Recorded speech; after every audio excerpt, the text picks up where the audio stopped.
Fala, turma! Vocês ainda estão com dúvida como vão proceder com relação àqueles candidatos que tiveram prazo prorrogado para tirar sua habilitação? Você tem dúvida com relação ao seu contrato? Então fica até o final que você vai se surpreender com essa aula, tá bom? Vai mudar drasticamente seus paradigmas, tenho certeza disso. Fique até o final, não esqueça de dar aí um curtida, um like, um comentário, que a gente precisa muito disso, né? Vamos lá, bora pra aula. Bom dia, pessoal, tudo bem? Bom, espero que todos vocês estejam muito bem. Para aqueles que assistiram a primeira aula, já vão ter uma visão diferente do que eu vou falar hoje. Aqueles que não assistiram, sugiro que assistam. Eu vou liberar no YouTube futuramente. Mas de toda forma, eu fiz uma publicação com relação a alguns princípios contratuais, até para a gente falar um pouco sobre essa questão da pandemia, né? Tudo que ela gerou aí pro CFC. E então eu vou estar explicando para vocês uma questão muito importante que também vai ampliar a visão para que vocês possam se decidir como proceder aí no CFC de vocês. Então não saiam, fiquem até o final, vai ser coisa rápida, mas é muito importante. Antes de qualquer coisa, eu tenho que pedir para que vocês se inscrevam, né, no meu canal do YouTube, Alex Alves, tudo para autoescolas, tá? É muito importante que isso seja feito, me ajuda muito a divulgar meu trabalho.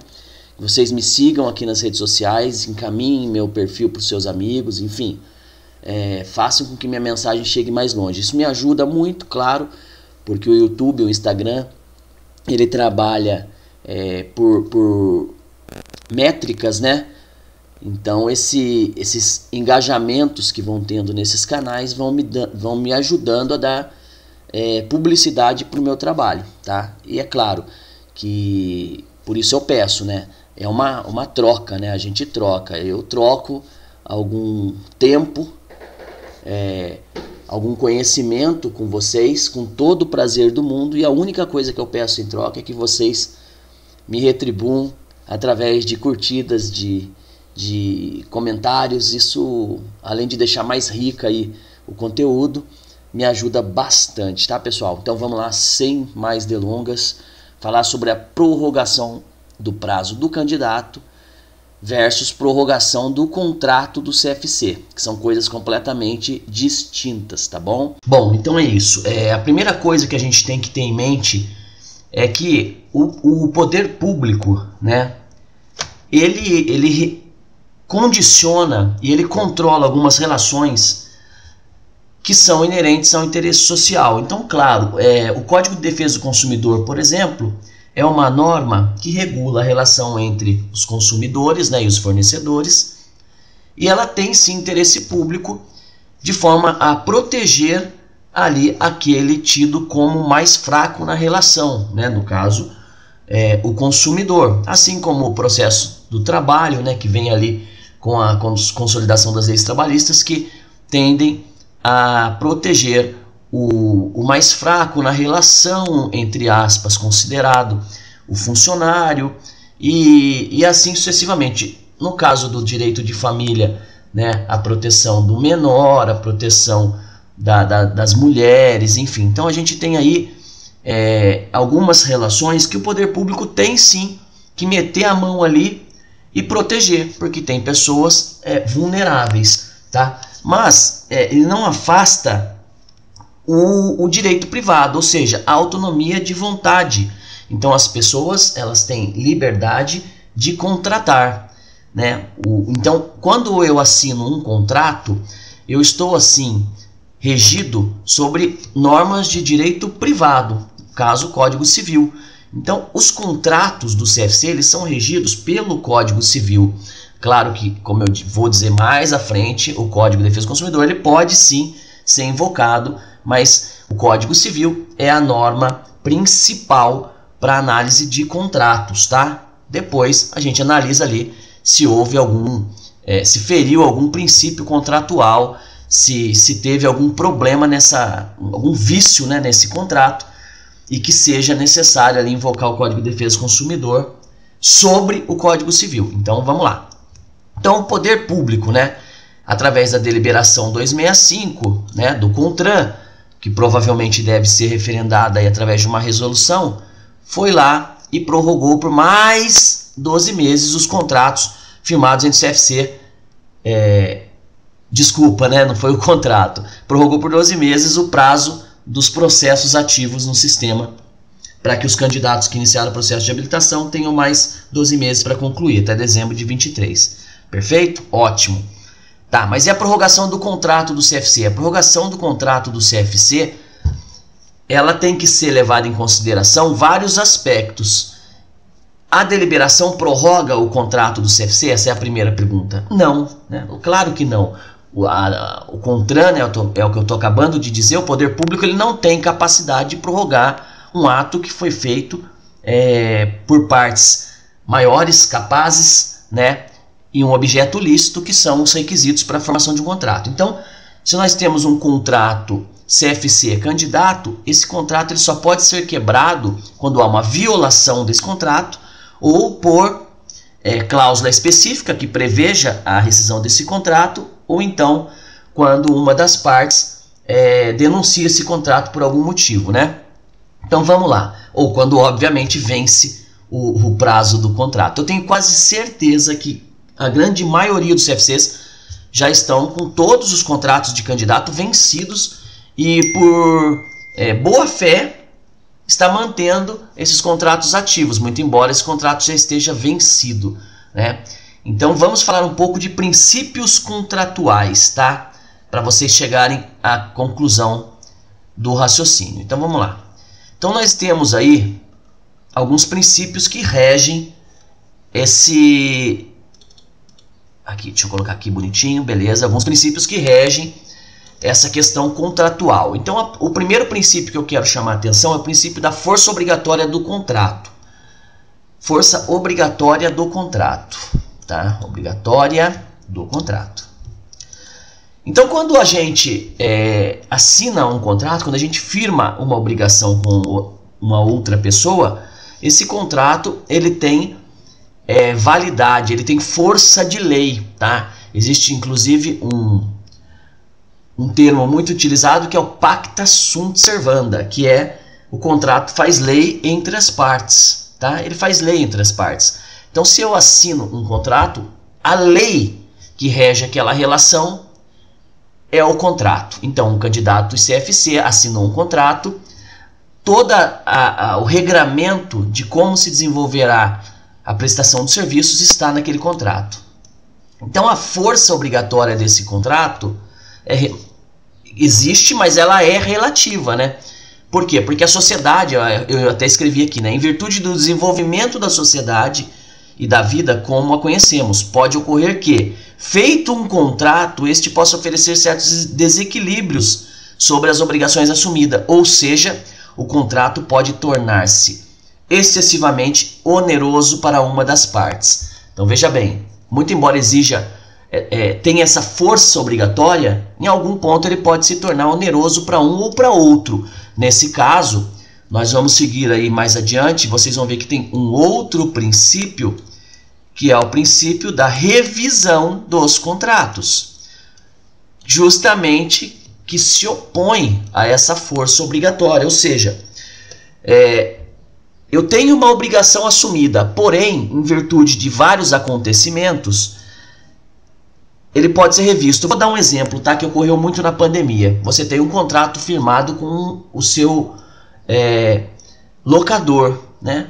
Se você não tem um imóvel próprio ali onde é seu CFC, você ficou pagando aluguel durante a pandemia, não ficou? Ficou pagando aluguel. O locador não deixou de pagar, de cobrar o seu aluguel. Só que, em virtude do desequilíbrio, em virtude do que ocorreu, né? Em virtude aqui do que ocorreu. Opa, deixa eu voltar aqui. Tá aqui. Em virtude do que ocorreu, que foi a situação de pandemia, ó, a situação de fato foi alterada. Estava complicado de você cumprir aquela obrigação. Muitos conseguiram negociar isenções, reduções de valor, enfim, por conta dessa alteração na sociedade. Então, essa força obrigatória ela é relativa. Um outro exemplo que nós podemos citar, né, além dessa revisão de contrato, foi a questão que foi alterada nas próprias questões trabalhistas, né? O próprio sindicato foi lá e repactuou várias normas com relação aos funcionários, porque era uma situação diferente. Você tinha um contrato de trabalho que era de uma forma, mas esse contrato de trabalho foi revisado tendo em vista as mudanças que foram acontecendo durante o estado de pandemia. Então foram se alterando esses contratos, né? Tirando, por exemplo, auxílio alimentação por algum período, reduzindo o salário, enfim, foram contratos que foram sendo alterados, tá? Então essa força obrigatória, ela pode ser revista, tá? Quando tem algum tipo de alteração, tá bom? Pois bem, existe um outro princípio aqui também muito importante, que é o princípio da boa-fé. Falei um pouco sobre eles na primeira aula, que ele exige que as partes se comportem de forma correta, não apenas durante a execução, mas também durante as tratativas. Então eu pergunto, né? Vamos dar mais um exemplo. Eu pergunto, em que momento o CFC agiu de má-fé, né, com os candidatos? Sendo que ele vem prorrogando reiteradamente os seus contratos, mesmo, nós vamos ver lá embaixo, mesmo que a onerosidade do CFC já esteja excessiva, tá? Esteja excessiva. Porque, por exemplo, um candidato que assinou o contrato comigo em 2019, o preço do combustível era 1, o salário do instrutor era 1, o auxílio alimentação era 1, o plano médico era 1, tá? O valor do pacote da habilitação era 1 naquela época, agora é outro. Então eu já estou em desvantagem. Mas mesmo assim, até o final de 2002, nós mantivemos aí, creio que todos vocês mantiveram os contratos, ou seja, demonstrando excessiva boa-fé e boa vontade com o seu candidato.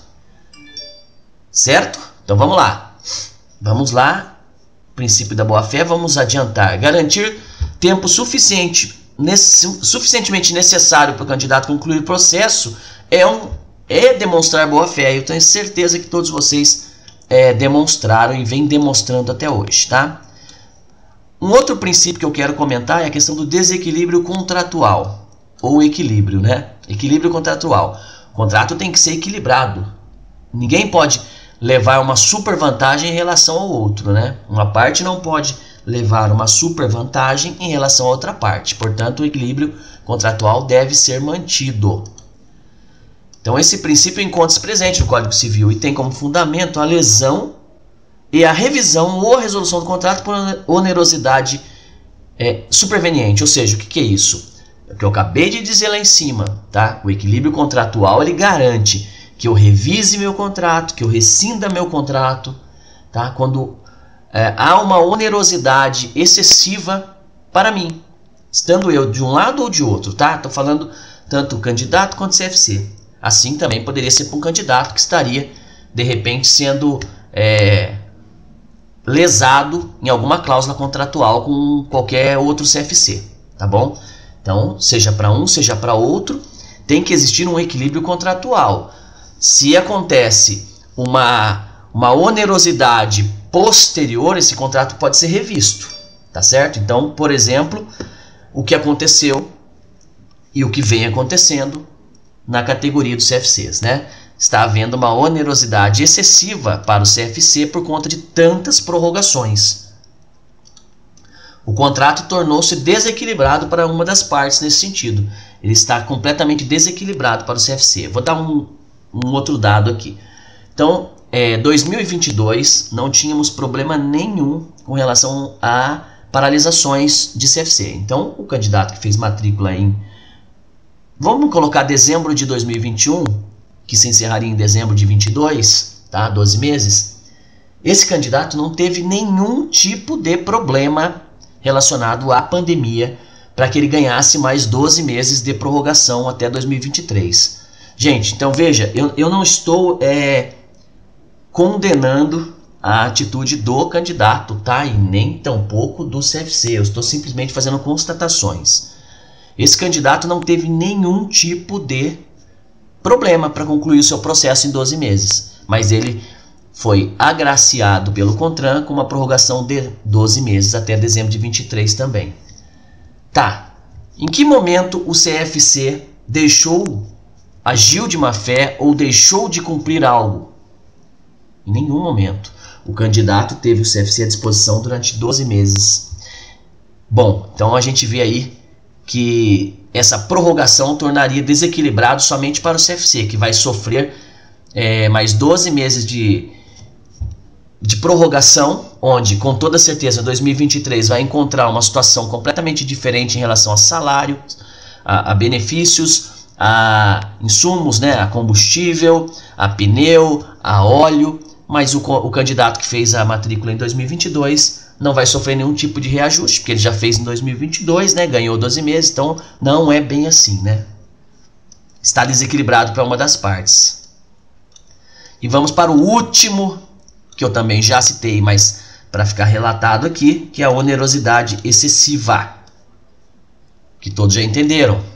A onerosidade excessiva é um estado contratual que ocorre quando acontecimentos supervenientes, extraordinários e imprevisíveis provoquem mudanças na situação fática, refletindo diretamente sobre a prestação devida, tornando-a excessivamente onerosa para o devedor, enquanto a outra parte obtém benefício. O CFC vai obter algum tipo de benefício se ele reajustar o preço dele para esses candidatos que já deveriam ter terminado e não terminaram?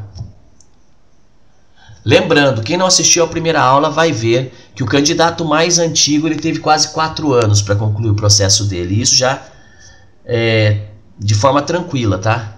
Ele vai ter, né, ao final de 2023, quase 4 anos para ter terminado o processo dele. Em que momento houve uma onerosidade excessiva para o candidato, né? Então penso eu que a onerosidade excessiva está se dando única e exclusivamente ao CFC. Tá, então seria aqui a pandemia, que é um evento, claro, extraordinário, superveniente, imprevisível. Ninguém contava com a pandemia. Portanto, todos os CFCs foram extremamente solidários, respeitaram todos os princípios contratuais em relação aos seus candidatos, justamente entendendo que a revisão dos contratos era importante, ou seja, vou prorrogar meu contrato porque o meu CFC está parado, está fechado, eu não posso prestar o serviço. Vou cumprir o meu contrato, força obrigatória, estou com boa fé. Não vou fazer revisão ainda, porque o CFC está fechado. Equilíbrio contratual.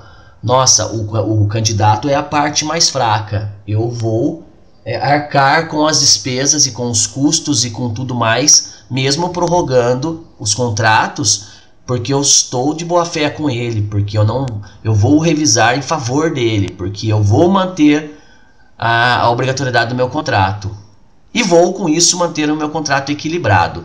Em que momento esse desequilíbrio e essa onerosidade excessiva salta aos olhos? No meu ponto de vista agora, com mais essa prorrogação. Então, agora sim eu expondo a minha opinião pessoal. Essa prorrogação tornou o contrato extremamente oneroso para o CFC, e numa próxima aula eu vou mostrar em valores, causando um tremendo desequilíbrio contratual para o CFC, portanto possível de ser revisto.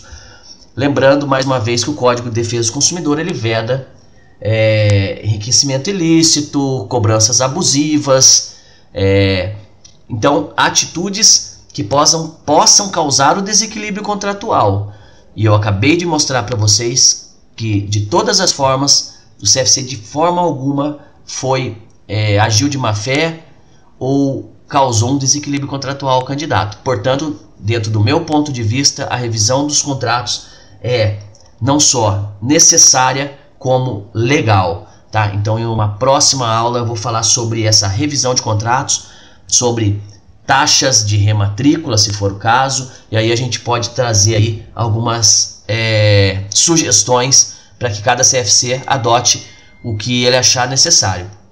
Mas do ponto de vista legal, todos os princípios contratuais foram respeitados, cabendo sim uma revisão nesses contratos, porque como eu disse lá atrás, o poder público não pode regular as ações de direito privado. Então ele prorrogou o prazo para os processos. Ele não prorrogou o contrato que o CFC firmou com o candidato. Isso cada CFC individualmente vai lidar.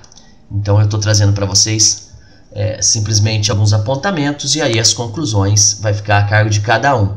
Mas o que eu puder fazer para direcionar e explicar, eu estarei fazendo. Mais uma vez, espero que tenha sido rápido, que vocês tenham entendido. Mais uma vez agradeço a presença de vocês e quero agora pedir mais uma vez para que vocês possam encaminhar isso para essa aula, né, essa conversa, né? Não é bem essa aula, não tem aula nenhuma, mas essa conversa para os amigos, para as pessoas que trabalham com CFC, simplesmente para dar um norte, para dar uma visão diferente, tá? Mais uma vez, não quero dizer que eu sou o dono da razão, o dono da palavra. Estou analisando de forma juridicamente ampla, bem ampla. Já falei na primeira aula, né? Já atuei em vários casos relacionados a candidato e CFC, então eu tenho bastante experiência nessa questão contratual e como o judiciário enxerga a relação aluno-CFC. Claro, se alguém teve algum revés aí, talvez o seu contrato não estava muito bom, talvez você realmente deixou de ter boa fé, desequilibrou o contrato, ou não estava bem assessorado, né? Mas é isso, pessoal. Curtam, compartilhem, que vocês vão me ajudar muito. Fiquem com Deus, até mais. Não seja ok, vocês têm que sempre ser como Caracas. Bom, e aí? O que vocês acharam? Gostaram? Como ficou a visão de vocês depois disso? Deixa aí nos comentários.